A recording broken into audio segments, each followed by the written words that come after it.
tiramisu au café. Vous avez besoin de 250 g de mascarpone, du café froid, 50 g de sucre, 2 œufs, des biscuits cuillères, 24 grosso modo, une pincée de sel, du cacao pour la décoration, 2 cubes poudre.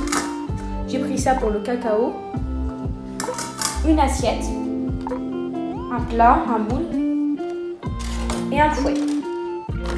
Alors, nous allons séparer le blanc des jaunes. Dans un saladier, nous allons mettre ici les blancs et ici les jaunes. Nous allons séparer les 2 œufs. On se retrouve après. Donc, les blancs sont ici, on les met de côté. Et les jaunes, il faudra justement les mélanger avec le sucre au fouet. Et ensuite, y mettre la mascarpone. Donc, voilà. On met le sucre. Et dès que j'ai mélangé tout ça, on y joint la mascarpone et on se retrouve pour la suite lorsque je mets la mascarpone. Attendez, je coupe, je mets la mascarpone et on se retrouvera après. Désolée, c'est ma toute première vidéo.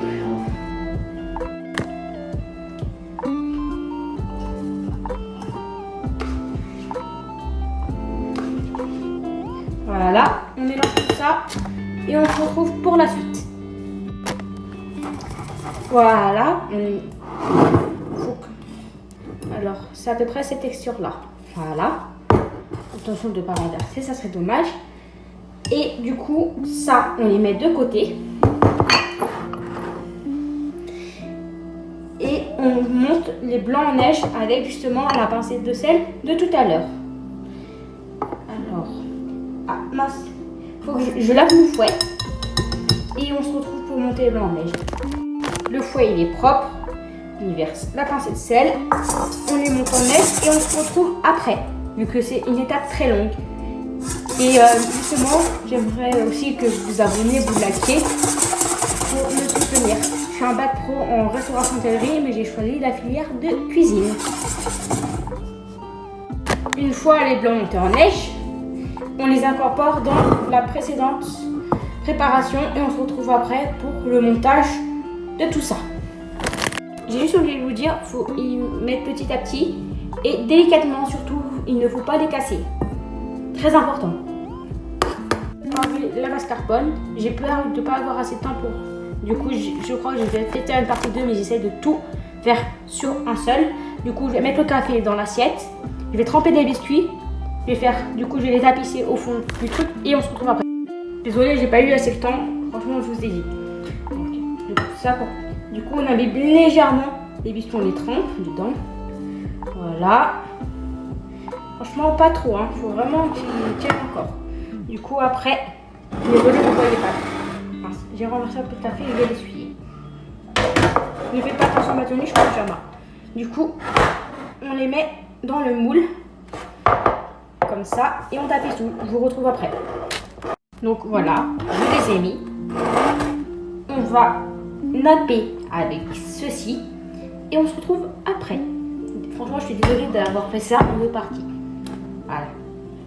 J'essaierai de mieux faire pour la prochaine recette. Voilà. Bon, je les nappe et on se retrouve après. J'ai un petit souci.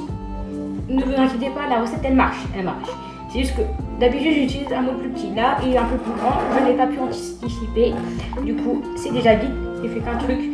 Et encore, c'est mal fait. Un peu, c'est mal nappé. On voit encore les boudoirs. Du coup, je vais refaire juste la même appareil. Avec les 2 œufs, les 50 g de sucre, etc. Et je vous conseille de le faire en 2 fois pour ça.